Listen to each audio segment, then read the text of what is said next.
¿Qué pasaría si te dijera que el egipcio común moría a los 35 años y que a esa edad ya era considerado un anciano, un hombre con el cuerpo destrozado, los dientes prácticamente desaparecidos, los pulmones llenos de polvo y la sangre infestada de parásitos?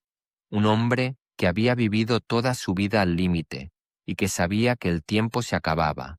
Piénsalo un momento, 35 años. Hoy en día, a esa edad, la mayoría de nosotros apenas estamos empezando, pero en el antiguo Egipto, llegar a esa edad era casi un milagro, y aún así, te podían enviar a trabajar en las canteras del faraón. ¿Crees que las pirámides las construyeron esclavos?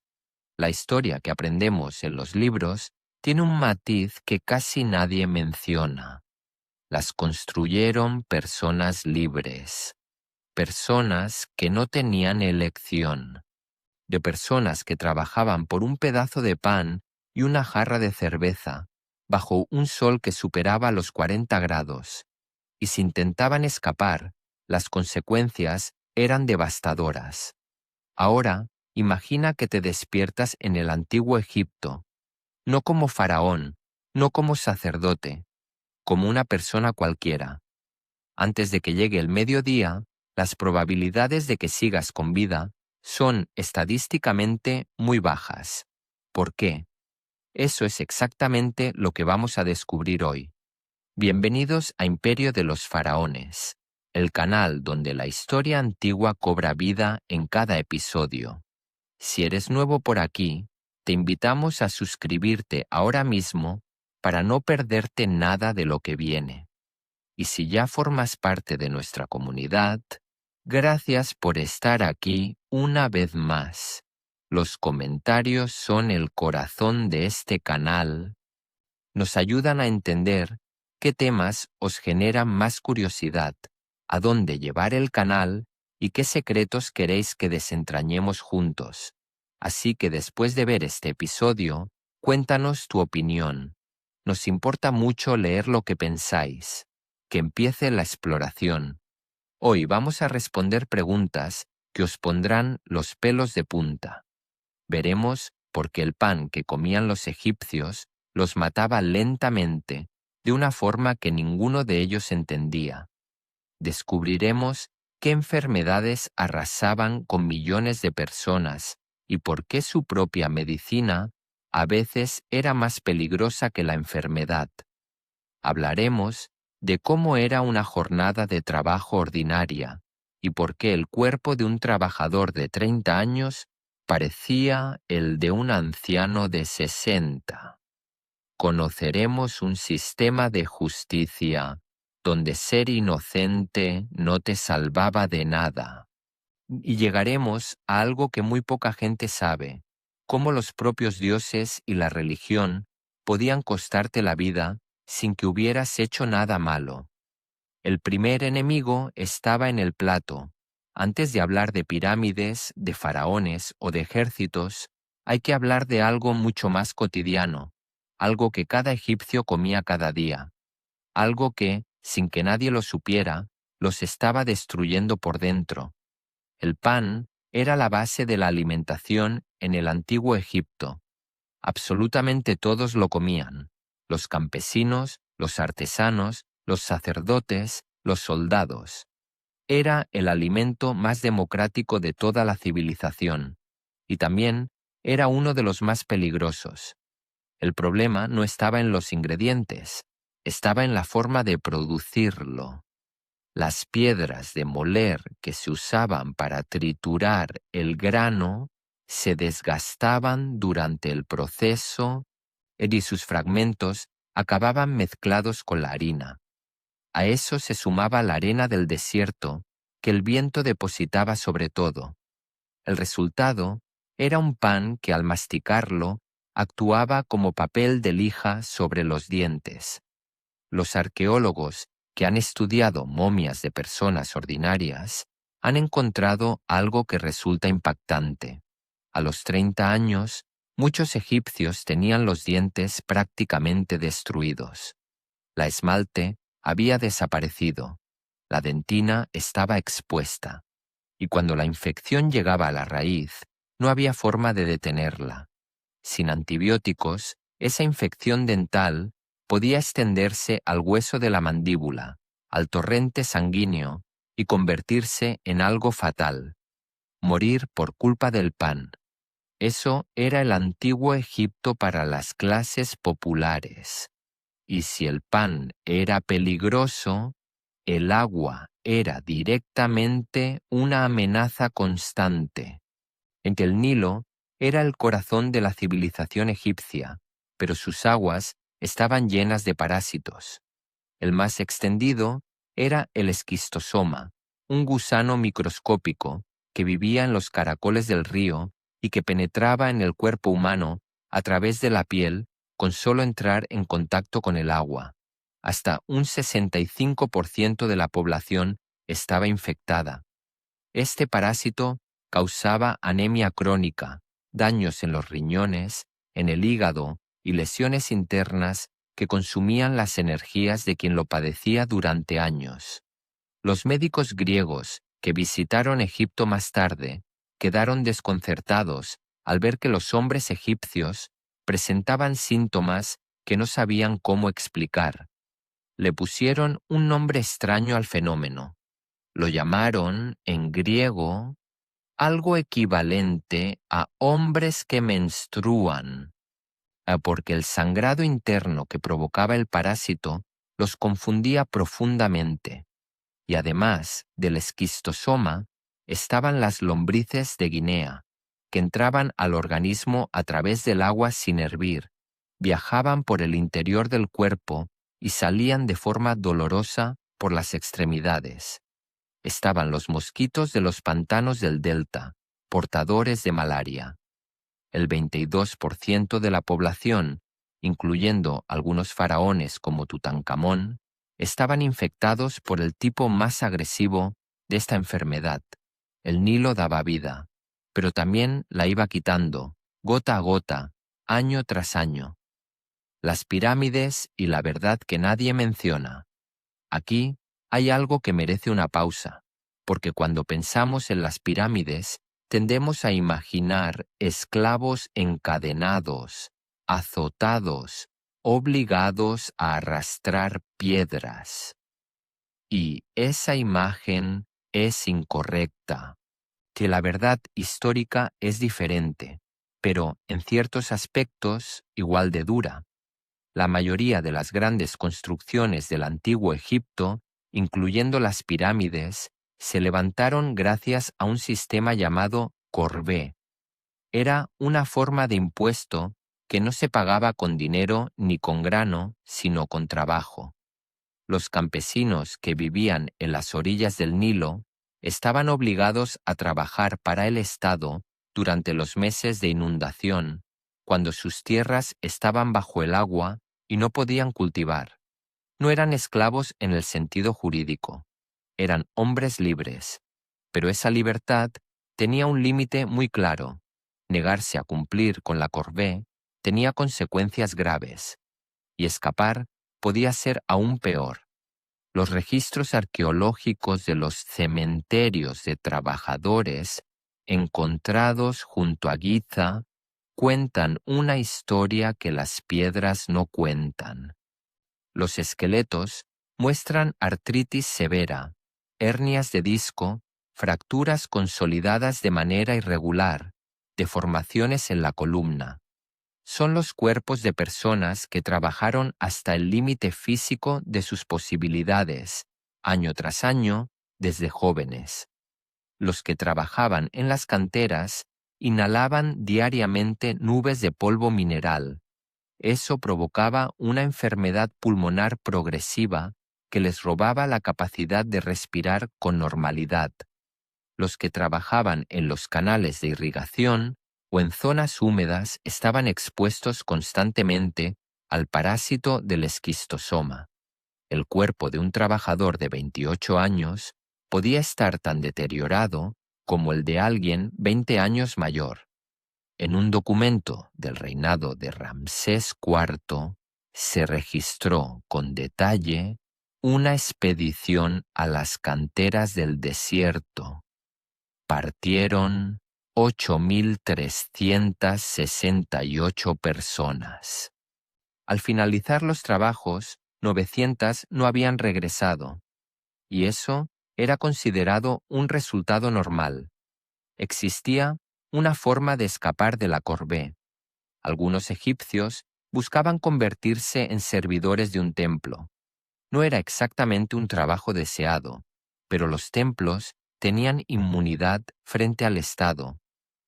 Ser esclavo del templo, en el sentido de pertenecer a su comunidad de trabajo, te libraba de ser enviado a las canteras o a las obras del faraón. El hecho de que la gente prefiriera esa condición a ser un ciudadano libre bajo la corvée dice mucho sobre cómo se vivía esa libertad. En el medio del episodio, una pausa para vosotros. Antes de continuar, necesito preguntaros algo. Después de todo lo que acabamos de ver, del pan con arena, de los parásitos del Nilo, del trabajo en las canteras, ¿cuántos días creéis que sobreviviríais en el antiguo Egipto? Seréis sinceros, ¿verdad? Dejadnos vuestra respuesta en los comentarios.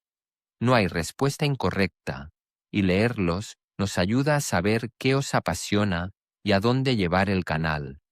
Sois vosotros quienes marcáis el rumbo de imperio de los faraones, la justicia que podía matarte sin culpa.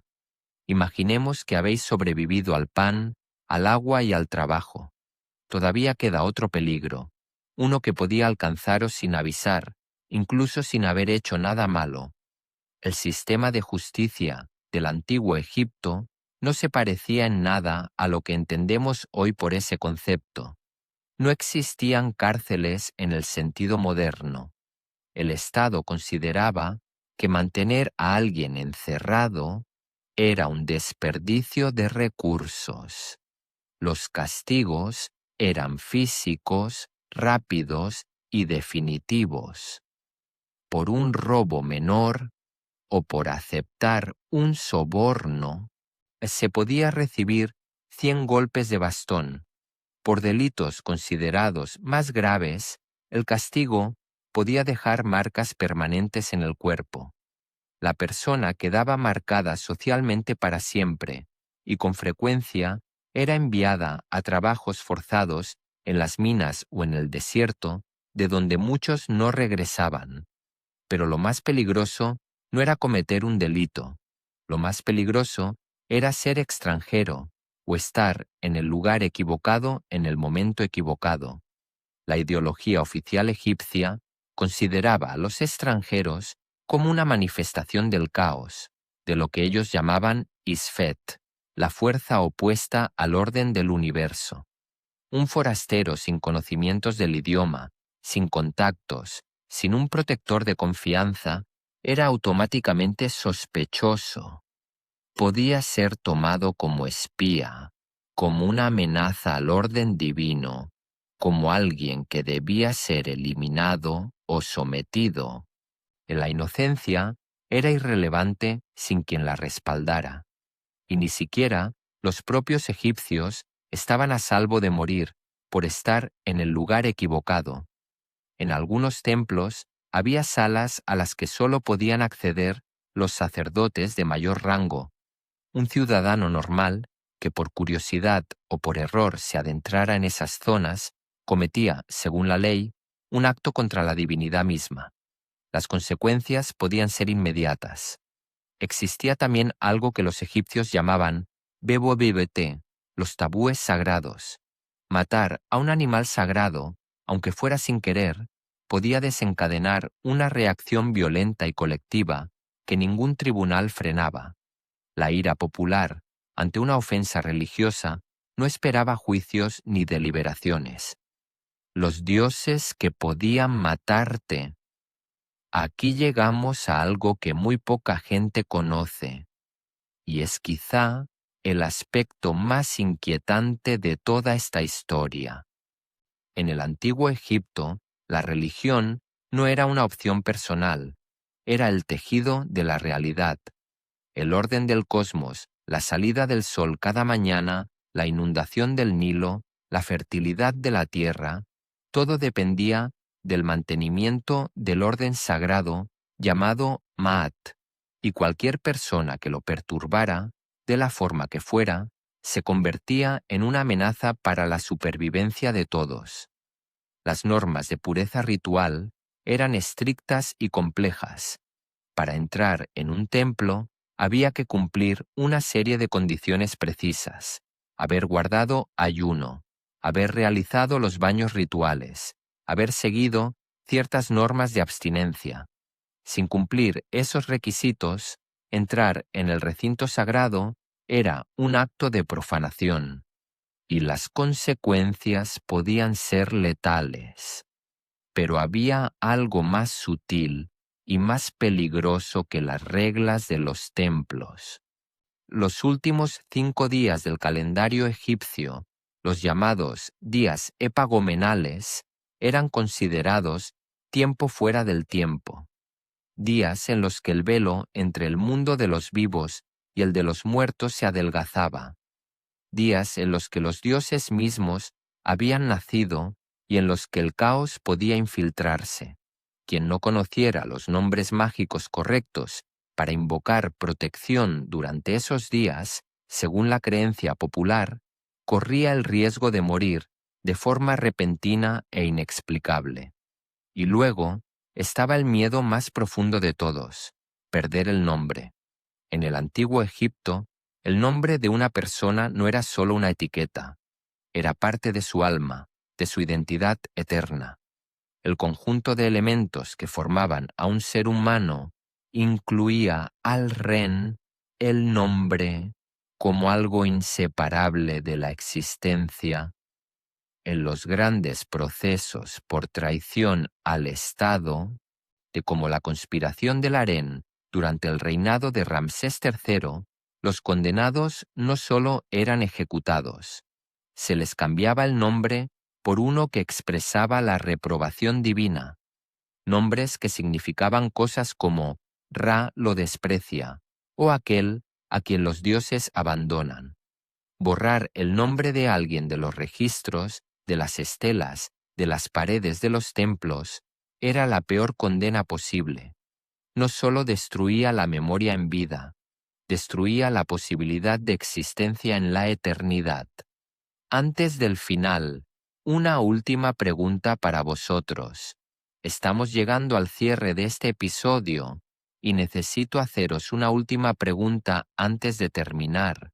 Después de todo lo que hemos visto hoy, el pan con restos de piedra, los parásitos del Nilo que afectaban a casi 2 de cada 3 personas, que las canteras, donde llegaban 900 personas, menos de las que habían salido, la justicia sin celdas ni segundas oportunidades, y los dioses que podían cobrarse tu vida eterna por un error de protocolo. ¿Cuántos días sobreviviríais?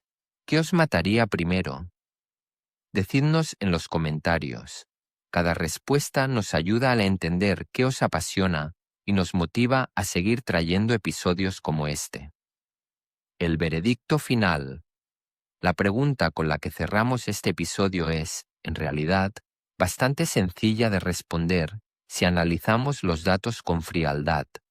Una persona de nuestro tiempo, trasladada al antiguo Egipto sin preparación, sin inmunidad a los patógenos locales, sin conocer el idioma, sin un protector y sin entender las reglas religiosas que regulaban cada aspecto de la vida cotidiana, tendría una probabilidad de supervivencia que los historiadores y los especialistas en bioarqueología describirían como mínima. El primer contacto con el agua del Nilo bastaría para iniciar una infección. El calor extremo sin protección adecuada produciría daños en pocas horas. La ausencia de cualquier inmunidad previa frente a bacterias y parásitos endémicos de la región dispararía una respuesta del organismo para la que no habría tratamiento disponible. Y, si de alguna manera se sortean los peligros biológicos, el peligro social sería igualmente letal. Un extraño sin lengua, sin vínculos, sin linaje reconocible, era en términos prácticos alguien que no existía dentro del sistema. Y en el antiguo Egipto, quien no existía dentro del sistema estaba a un paso de convertirse en esclavo, en prisionero o en algo peor. La civilización del Nilo era magnífica. Sus monumentos siguen de pie después de 4.500 años. Sus textos médicos, sus conocimientos de astronomía y arquitectura, sus códigos morales, todo eso representaba un nivel de sofisticación impresionante para su época. Pero vivir dentro de esa civilización, para la mayoría de las personas, era una lucha constante, silenciosa y agotadora. Los que sobrevivían lo hacían gracias a una mezcla de fortaleza física, conocimiento del entorno y, sobre todo, pertenencia a una red de relaciones que los mantenía dentro del orden. Sin eso, el antiguo Egipto era un lugar extraordinariamente difícil para estar vivo, y sin embargo, millones de personas lo hicieron. Generación tras generación, construyeron una de las civilizaciones más fascinantes que ha existido jamás sobre la faz de la Tierra. Eso también merece nuestro respeto. ¿Cuánto tiempo creéis que habríais sobrevivido vosotros? El calor, los parásitos, la corvée o los dioses habrían sido vuestro fin. Dejadnos vuestra respuesta más sincera en los comentarios. Y si este episodio os ha resultado interesante, compartidlo con alguien a quien le apasione la historia. Cada comentario, cada suscripción, cada vez que compartís el canal, nos ayuda a seguir aquí, trayéndoos los secretos que el antiguo Egipto todavía tiene guardados. Suscribíos a Imperio de los Faraones si todavía no lo habéis hecho, porque en el próximo episodio vamos a ver el otro lado de esta historia, cómo intentaban sobrevivir los propios egipcios, qué estrategias desarrollaron para luchar contra todo esto y hasta qué punto lo consiguieron. La historia no ha terminado, apenas estamos empezando.